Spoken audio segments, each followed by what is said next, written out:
to my channel. I'm really excited about today's video. We are going to be playing with the new Huda Beauty. Don't know how to say, I think it's Huda Beauty, but I always say Huda Beauty. Her new Desert Dusk Palette. I always want to call it the Sunset Palette. So there's a lot of differences in this palette compared to her last one. I will kind of go over that at the end, but this is the initial front product. One of my favorite parts about it is this little insert that you get right here. It's absolutely gorgeous, and then you also have a mirror. You have your 18 shades. You've got a large color range. I think my absolute, or you know, one of my top 5 favorites is Angelic is in this palette, which was in the first palette. That's not even a very good swatch. Okay, since I do have my foundation already done, obviously, just in case we have a little bit of fallout with any of these shades, I'm just going to take some loose translucent powder and then my Cake and Bake sponge.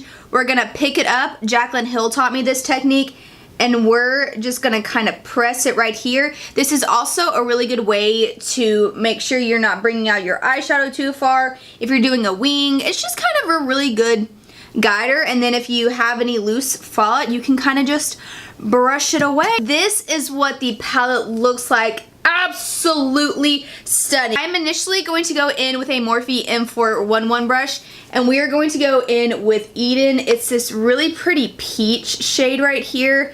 Woo, that's actually really dark. It doesn't actually look that dark in person. It's a very nice peach shade. Definitely one of the very few transition shades that are in here.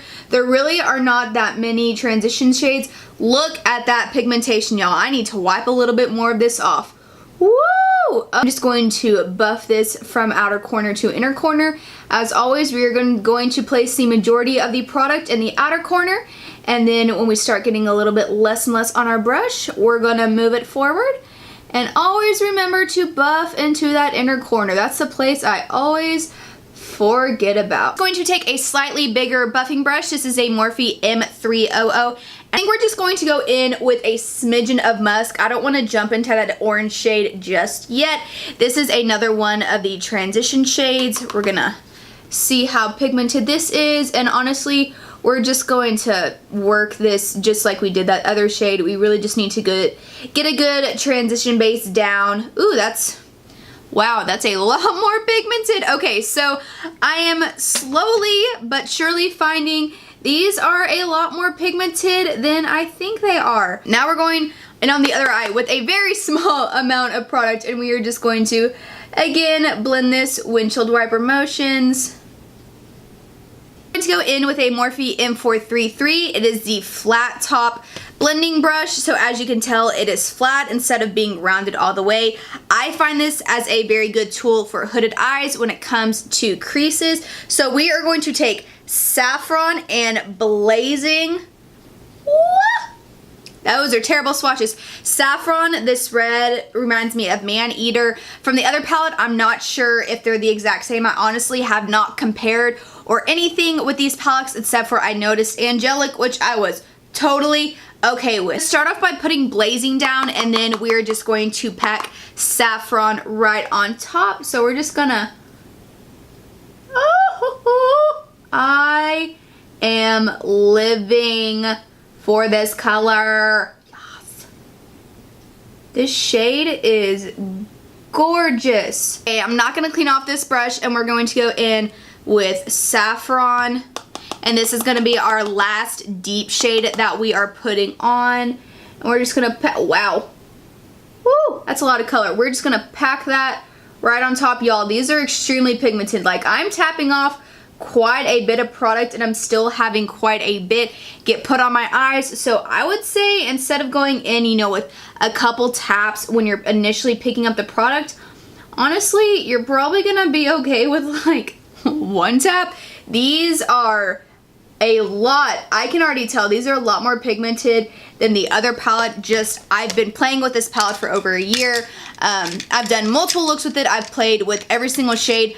I can tell that there is a massive difference in this pigmentation. Now, as you can tell right here, I don't know if you can really see, Saffron has quite a bit of kickback. Blazing here doesn't have any. That's honestly not a really big deal to me, but I know that there was a lot of issues with the Subculture palette, so if, you know, but honestly, with red shades, those are very, very, very hard to make, reds and purples. So that's honestly not like a massive deal to me. I'm going to go in with a clean Morphe M522 brush, and we are just going to sit here and lightly blend out these edges. There is no product on this brush.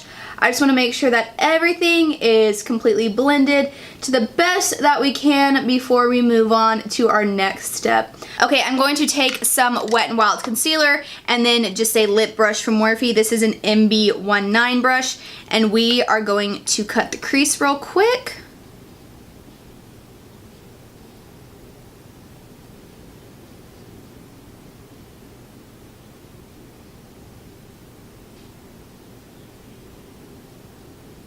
Okay, just using a small concealer brush, I'm going to pick up Desert Sand. Right here, it's just this tan shade, and we are going to set down that concealer. This is a very important step.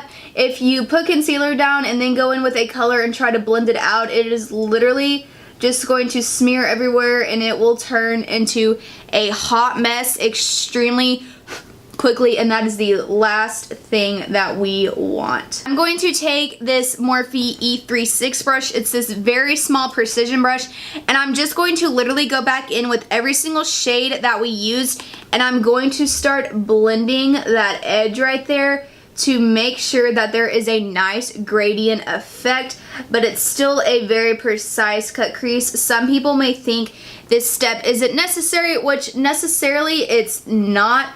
I normally don't do this, but this is just a good way to make sure everything is blended to a T, but also making sure that you still look very precise and you can tell that you cut your crease. I don't know if that makes any sense, but you know, here's to hoping. And this doesn't take very long either. We're just packing on this color and making sure everything's really blended. And see, we do have quite a bit of fallout right here. I'm sure y'all can see that. Okay, so for our glitter shade, let's just swatch a couple of these. I don't want to use Angelic because I always use that color when I'm doing tutorials with this palette. I'm just gonna swatch all of these. I'm gonna take Blood Moon. It's this shade right here. Woohoo! Okay, and I think I'm just going to take that lip brush that we initially went in with. I'm gonna pick it up, and I do think I'm gonna spray some Fix Plus on it just because being dramatic is super fun, so might as well do some dramatic glitter on our dramatic look. Oh, baby. Oh. Oh my gosh. I haven't played with, this is one of the shades I have not played with yet. Holy guacamole.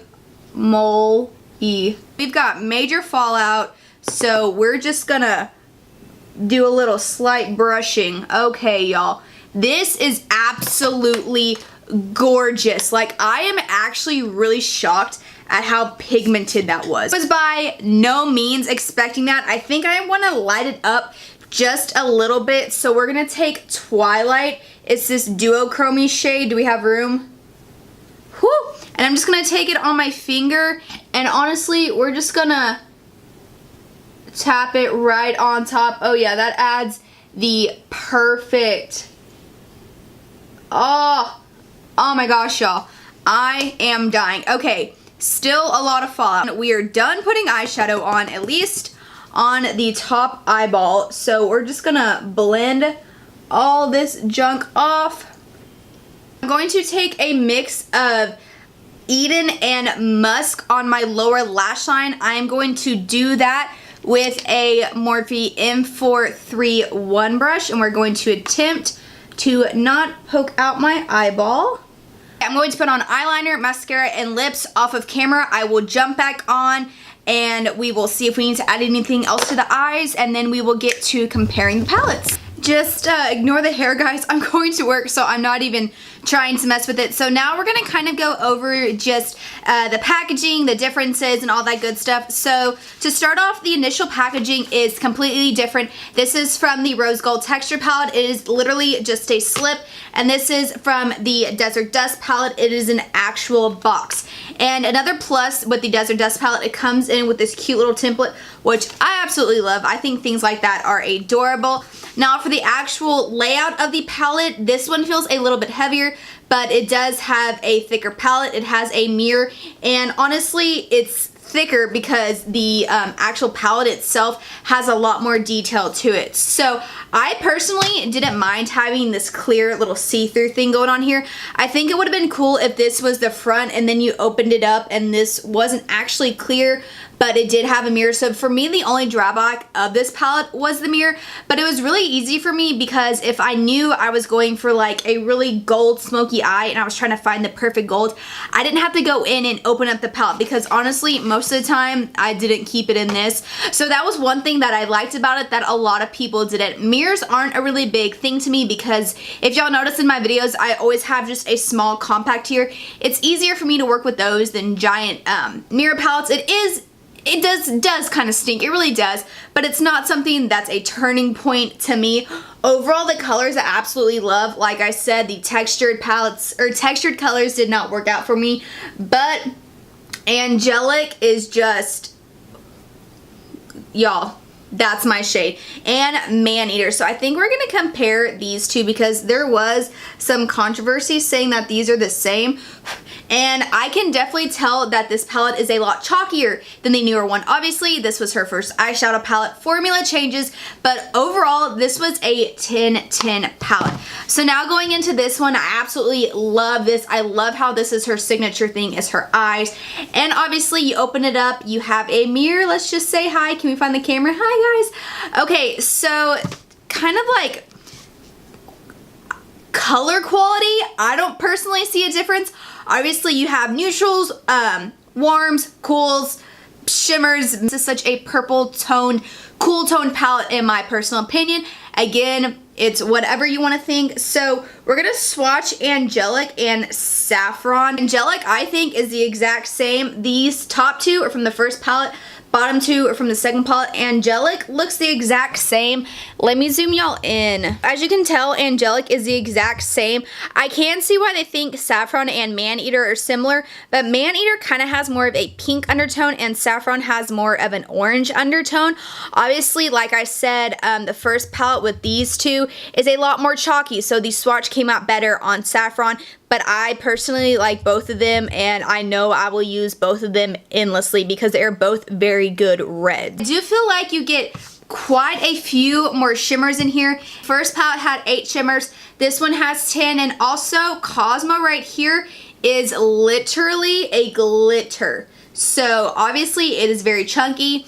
It's not a fine melt glitter, it's a very chunky glitter, so you will want to go in with an adhesive or a glitter glue underneath. But overall, I absolutely love both these palettes. Like I said, Saffron kind of had the most kickback of any of them, but for my personal opinion, that's not uncommon for reds to have because red and purple eyeshadows are the hardest to kind of meld and make, so that's honestly not a massive deal to me. So I will leave swatches right here for you guys. I may even leave some of the old palette. I'm not really sure. We'll see. So I hope you guys enjoyed this video. If you want to see more tutorials with this palette, please leave the color schemes you'd like down below. Also leave any video requests or anything you want to see for this upcoming fall down below. Remember to like this video before you leave and subscribe. That way, if you are wondering more about this palette and see if I'm gonna make more looks with it, you won't miss out. And I have all my social media linked down below, including my Etsy shop. We are having a buy one get one free BOGO going on right now. Everything will be listed down in the description box, and I'll see you on the next video.